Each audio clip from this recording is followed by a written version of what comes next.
नमस्कार दोस्तों, मैं हूं पुलकित मोहन सिंगला। स्वागत है आपका हमारे चैनल में। दोस्तों, आज हम इस विषय में बात करेंगे कि लोग भगवान को ही क्यों हमेशा याद करते हैं, इंसान को क्यों नहीं। दोस्तों, हमारे इस जीवन में ईश्वर के अलावा याद करने के लिए हमें बहुत कम ही लोग मिलते हैं। हमारे जीवन में हमारी जो एक धारणा है, जो हमने देखा है एक दूसरे को परख के, इंसानों ने इंसानों को परख के बात समझी है कि इंसानों में बहुत अवगुण हैं, बहुत कमियां हैं, बहुत तरीके की ऐसी चीज़ें हैं जो नहीं होनी चाहिए। और एक दूसरे को समझ के हम ये समझ पाए हैं कि हम किसी भी तरीके से परफेक्ट नहीं है। हमारे अंदर जो कहते हैं ना, संपूर्णता नहीं है। हमारे अंदर एक वो बात नहीं है जो हमें परिपूर्ण बनाए, जो हमें ये कहने पे मजबूर कर दे कि हाँ हम अच्छे हैं, हाँ हम में कोई कमी नहीं है, हाँ हम अपराधी नहीं हैं, हाँ हम क्रूर नहीं हैं, हाँ हम हिंसा प्रिय नहीं हैं, हाँ हम मतलबी नहीं हैं, हाँ हमें गुस्सा नहीं आता, हाँ हम काम के पीछे पागल नहीं हैं, हाँ हम मद और क्रोध के बिना रह सकते हैं। हमारे अंदर कभी भी ये प्रवृत्ति नहीं आएगी कि जब हम गर्व से कह सकें कि हम उन सब कमियों पे जीत पा चुके हैं या उन सब कमियों से आज़ाद हैं जिन्हें गुनाह माना जाता है, जिन्हें गलत माना जाता है, जिनके कारण हम जुर्म करते हैं, गलत करते हैं, झूठ बोलते हैं, धोखा देते हैं।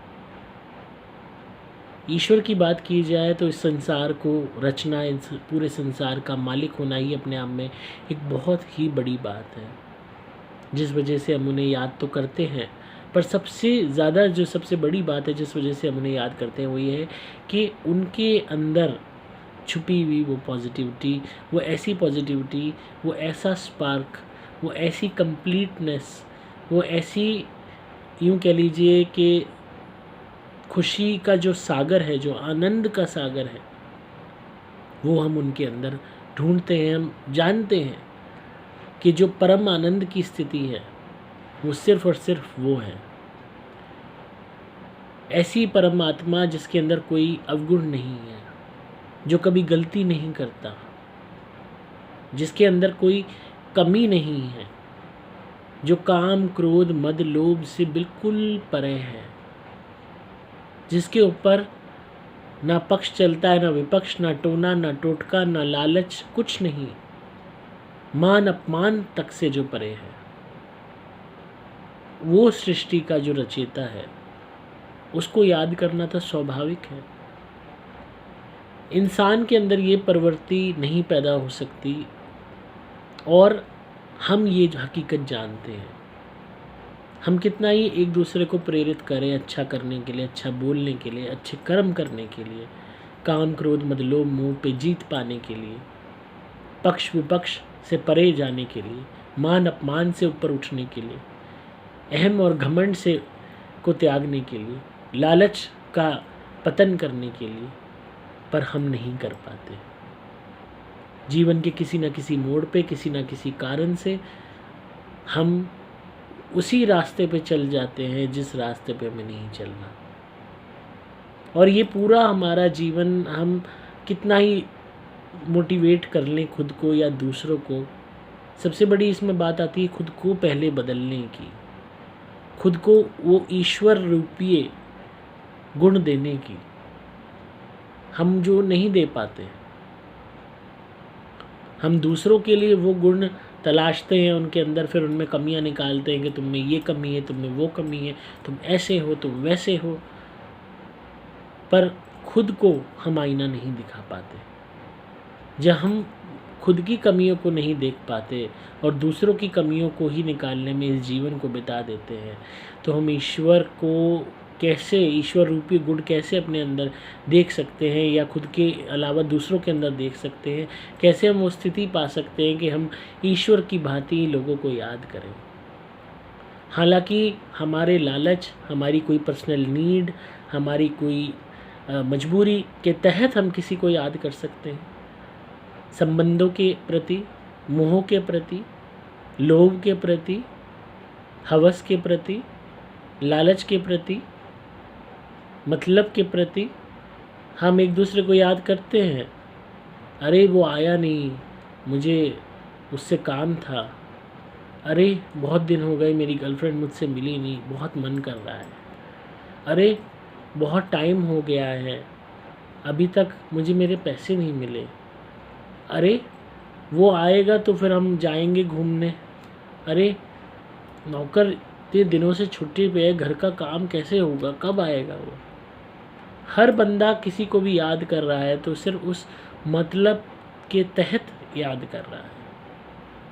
वो मतलब पूरा हुआ, याद खत्म।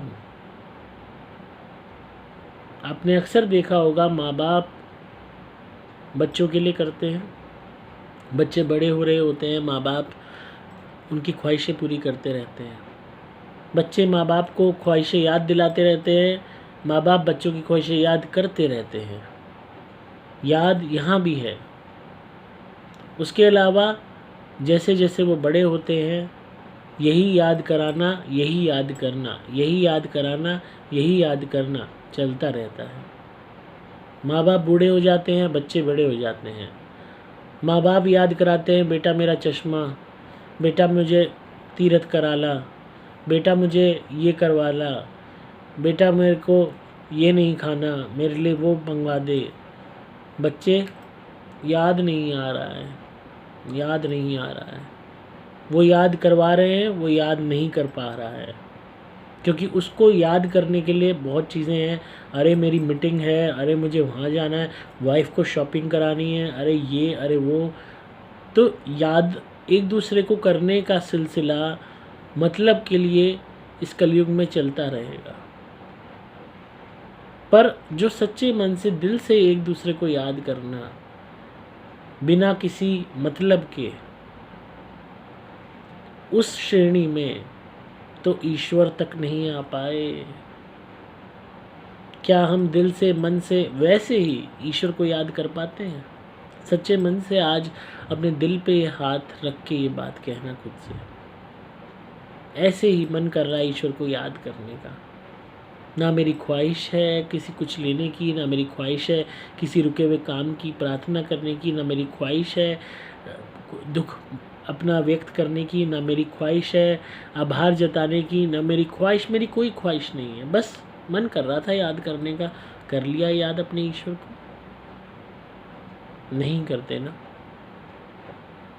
क्योंकि ईश्वर भी हमने उसी श्रेणी में डाल दिया है, संपूर्ण होते हुए, उसमें कोई अवगुण ना होते हुए, पालनहार होते हुए, हमें रचने वाला होते हुए, कि तुझे याद भी इस कलयुग में इस धरती पे तभी करा जाएगा जब तू हमारे काम आएगा, जब हमें तुझे बताना होगा कि तू हमारे दुख का जिम्मेदार है, जब हमें तुझे कोसना होगा, जब हमें तुझे बुलाना होगा मदद के लिए,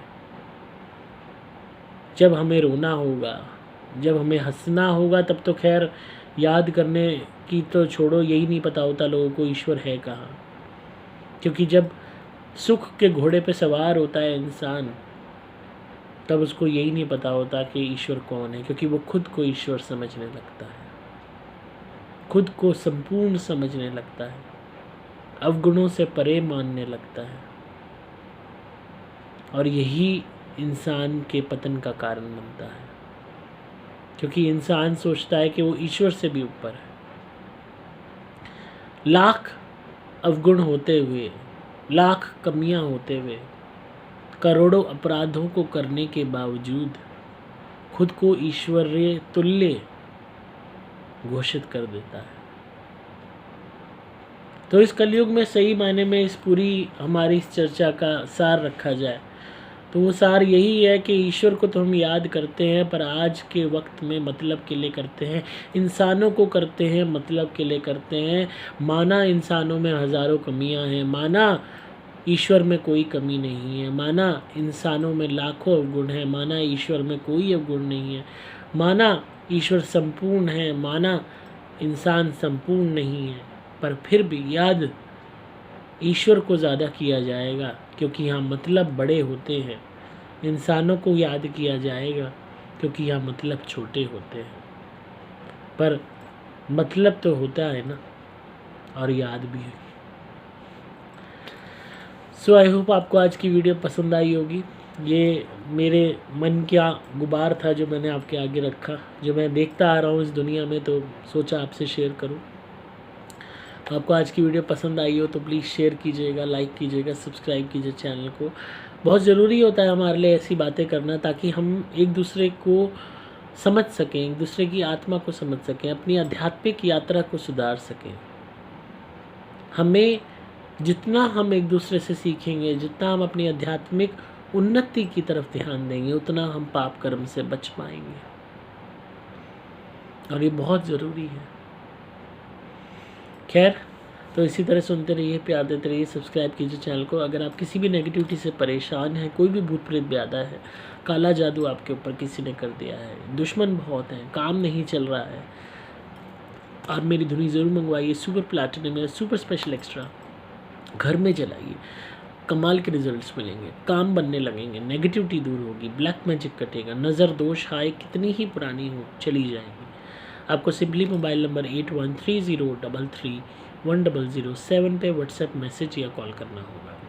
डिस्क्रिप्शन में आपको सभी डिटेल्स मिल जाएंगी। मैं हूं आपका दोस्त पुलकित मोहन सिंगला।